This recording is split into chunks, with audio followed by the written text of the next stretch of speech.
Just stand near the wall. You're not in the official family shots.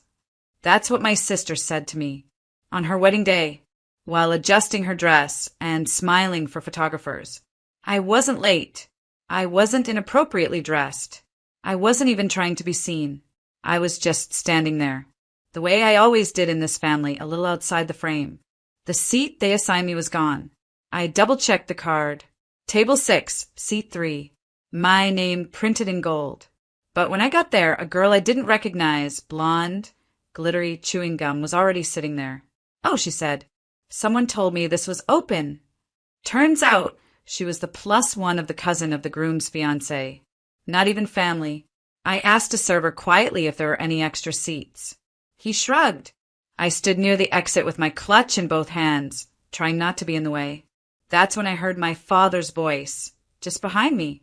"Honestly, I don't even know why Maya's here. She's always so heavy. She ruins things. She doesn't fit." Then he added, to someone else. I couldn't tell who. "I told Sarah not to invite her.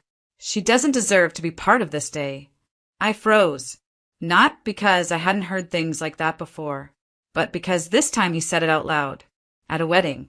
Around people. As if it were fact. As if it were okay. I didn't cry. I didn't ask for clarification. I didn't try to earn my place back. I just turned and walked toward the gift table. My envelope was easy to find, thick, white, with a small handwritten card and a folded check inside. $1,000. That money had taken me 6 months to save. But suddenly I knew it wouldn't be missed. I picked it up, slipped it into my clutch, and walked back down the aisle I hadn't been allowed to walk during the ceremony. People noticed. Heads turned. And I didn't stop. As I reached the front entrance, I looked over my shoulder just once and said, "Don't worry, I won't ruin anything else." And then I disappeared. But what happened next, in the days and weeks that followed, would unravel the image they worked so hard to protect. Because they forgot something important. They raised the quiet one. And quiet doesn't mean weak. I used to think there was something wrong with me. Because when your own family acts like your presence is an inconvenience, you start to believe it. That you're too quiet, too awkward, too smart or not smart enough, too emotional, too much, or in my case, just too invisible to matter. Growing up, my sister Sarah was the golden child. She sparkled. She danced. She lit up every room. At least, that's what everyone said. She was the one with the framed awards, the solo parts in the school musicals, the college acceptance letters everyone toasted. I wasn't jealous. I was just tired. Tired of being her shadow. Tired of my dad forgetting my birthday twice.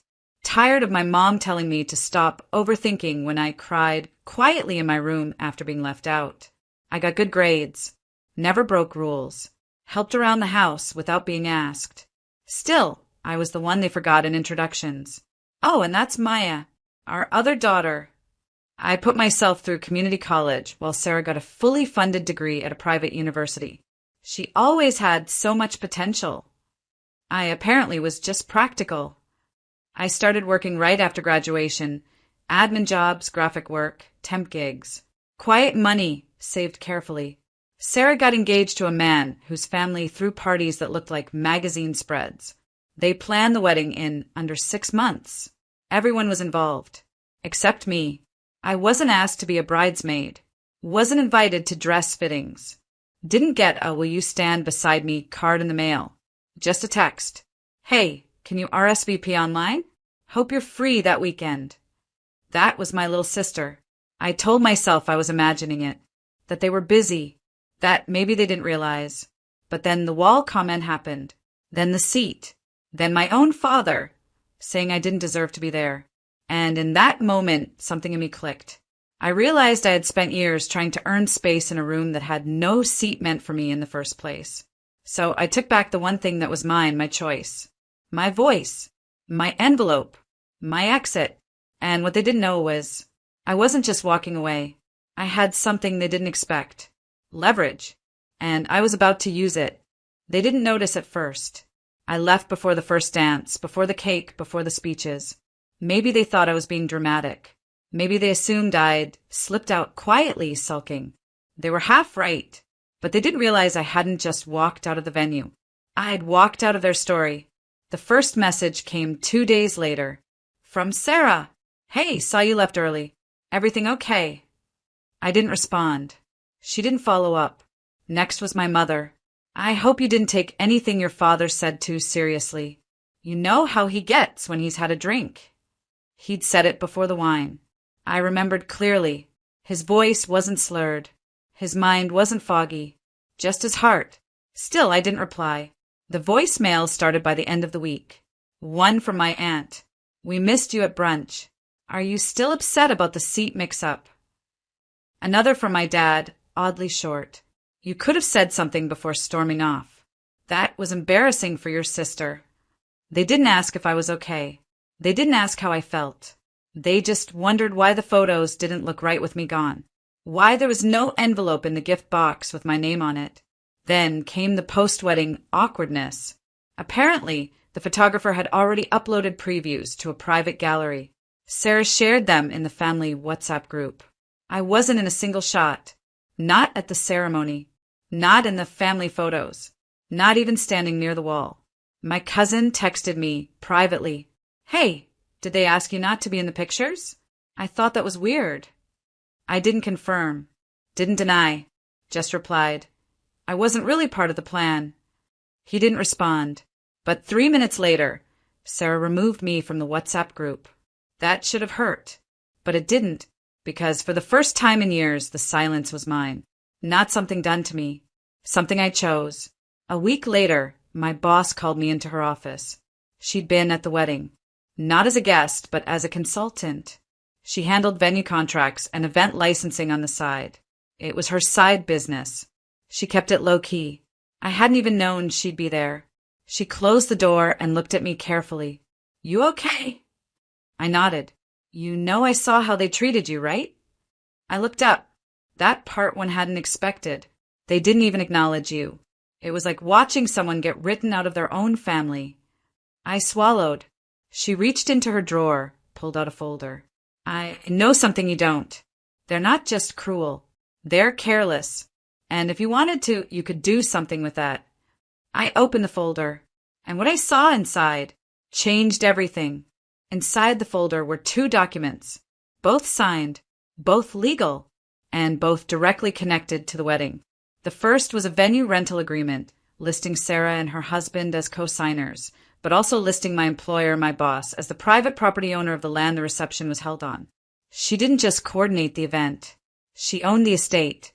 And the second document, a private service agreement, confirming that all vendors, including the caterer, DJ, photographer, even parking attendants, had been paid under one umbrella invoice. Guess who was listed as the event sponsor on that invoice? Me. Or more specifically, the corporate gifting fund I manage at work, a fund I was given permission to dip into for special occasions, under the condition that it served brand visibility and public goodwill. My boss had arranged it as a favor. She offered to help cover the cost of the venue and essentials under my name, as long as I didn't use personal funds, and the family agreed to the promotional terms. They signed, and in doing so, they unknowingly made me the primary underwriter of the wedding. I paid for the venue, the DJ, the food, the valet, even the gift bags. That envelope I took off the table? It was the least valuable thing I pulled from that night. My boss smiled as I sat in silence, processing it. You're allowed to do nothing. Just walk away. Or, if you want to hold them accountable, I'll back you. Legally? I asked. Legally? Socially? Personally? Quietly? She wasn't pushing me. She was giving me back the pen. And for the first time in my life, I didn't just want closure. I wanted them to understand. To finally feel what it's like to be erased. To be excluded. To be an afterthought. That night, I reviewed every contract. The signed waiver stating that event sponsorship must be acknowledged in all published content. The invoice showing the venue was billed under my work account, with my signature as the initiator. The catering contract noting my dietary requests, the ones that were never served at the wedding. All of it lined up. They hadn't just humiliated me. They'd violated a business agreement. And for the first time in years, I held something they couldn't dismiss, belittle, or gaslight away. Proof. The next morning, I made a list. Pull company funds back? Notify vendors about the breach? Email Sarah and her husband about the terms they ignored? But none of it was impulsive. There were no threats, no yelling, no social media posts. Just a clean, polite email with all relevant documents attached and one final line. Consider this notice that the silence you gave me has now been returned, with interest. They didn't respond right away. My email sat there, unopened by Sarah for 3 days, even though I could see the read receipt trigger from her husband's device. I wasn't expecting thanks. I was expecting shock. And that's exactly what I got. On the 4th day, my phone buzzed. Blocked number. Straight to voicemail. Maya, this is Dad.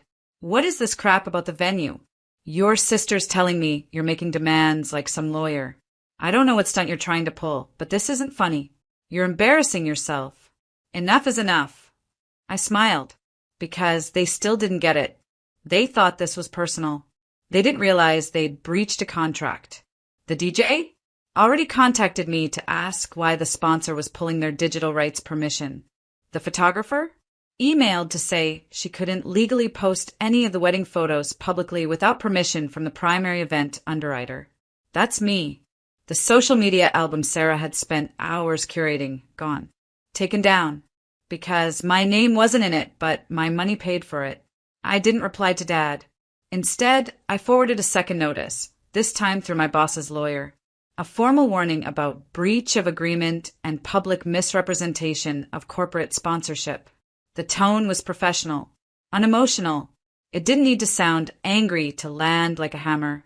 The silence that followed told me everything. 2 days later, I got an email from Sarah. No subject line. Just, why are you doing this? No apology. No ownership. No acknowledgement of the photos, the seat, the words Dad said. Just confusion, because for the first time in her life, I was the one holding something she wanted. I sat on it, didn't respond. I went for a walk, got a coffee, watched a little girl hug her mom outside a bookstore, and something clicked. They weren't sorry. They were scared. Scared that the person they thought was disposable wasn't. Scared that the version of me they kept at arm's length was suddenly at the center of something they needed. So I replied, not with anger, but with precision. You asked why I'm doing this. I'm not. You did. You signed the papers. You accepted the funding. You excluded me. I'm simply enforcing the boundaries you wrote around me. You said I didn't deserve to be part of your story, and now I've accepted that. I ended it with a single line. You can keep the day, just not the image. Within a week, the wedding posts were gone. The vendor tags? Removed. The photography rights? Revoked. And Sarah? She went quiet, because for the first time in our lives, she couldn't edit me out without losing everything around me. The fallout wasn't explosive. It was quiet. Emails that went unanswered. Photos that never got reposted. Vendors who pulled out of the post-wedding magazine feature Sarah had submitted to, because permissions weren't finalized. I didn't have to lift another finger. They did it to themselves. A week after my last email, my mom called. I didn't answer. She left a voicemail, her voice brittle, like she was choosing every word through gritted teeth. Maya, I don't know what this is really about, but you've made your point. It's over now. Can we please just move on and act like a family again? Act. That was the word that stuck with me, because that's all we'd ever done. Act like we were close. Act like I was part of something. Act like I was never hurting. She didn't say sorry. Didn't say you were right. Just wanted the consequences to stop without acknowledging the cause. That's not an apology. That's a reset button. And I wasn't pressing it. From what I heard through my cousin, the only one who quietly checked in to say, I'm proud of you. Sarah had been in full damage control mode. She keeps saying Maya overreacted, he said, but she knows. Everyone knows. She humiliated you, and now she's trying to spin it. Apparently, one of the vendors had already left a review on a closed industry forum. Bride's family disrespected event sponsor. Contracts ignored. Poor communication. Would not work with again. They thought I was disposable. But in the end, I was the one person they couldn't erase without leaving a hole in the foundation. They'd planned a post-wedding brunch with local media friends. Small influencer Sarah had been courting for months, hoping for a lifestyle write-up, a mini feature, hashtags, brand mentions. But when the press found out the vendor agreements were under dispute, they backed out. No story, no photos, no buzz, just a quietly awkward brunch, a lot of uneaten food, and a family sitting in silence wondering how the girl they told to stand against the wall managed to pull the power cord on their fantasy. I didn't tell anyone what happened, didn't make a social post, didn't gloat, didn't even mention it to friends unless they asked, because this wasn't revenge. This was restoration of my worth, of my boundaries, of the truth that I had value, whether or not they ever saw it. They thought silence was weakness, but silence in the right hands is devastating. I didn't plan on changing my life after the wedding, but when you finally stop shrinking, it's hard to go back.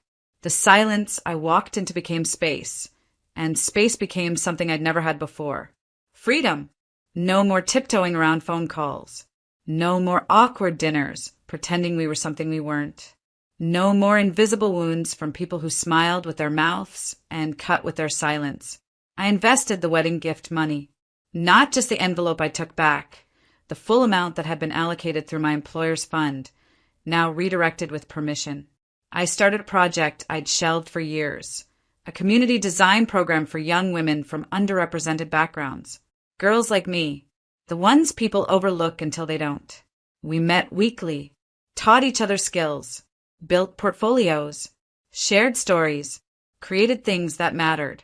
The program took off faster than I expected. By spring, we had sponsorship inquiries. By summer, I had stepped out of my old job and into a leadership role I never thought I'd earn on my own terms. But I did, because I wasn't waiting to be included anymore. I was building the table. My apartment changed too. I started replacing things, not because I had to, but because I wanted to. Lamps, blankets, wall art. I filled the space with softness, with color, with laughter from new friends who didn't know me as Sarah's sister, just Maya.